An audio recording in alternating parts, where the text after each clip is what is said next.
Sige nga kung sinong mananalo, kung sinong ayos ang move nila.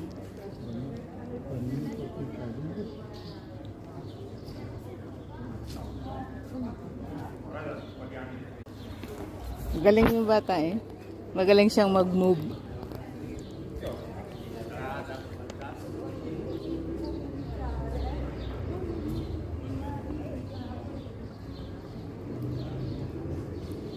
Tinuturuan ng ama niya eh.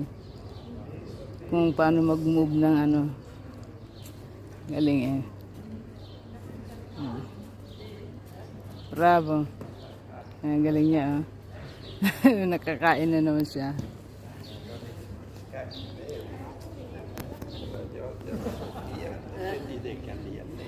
Bravo, bravo. Galing siya mag-move eh.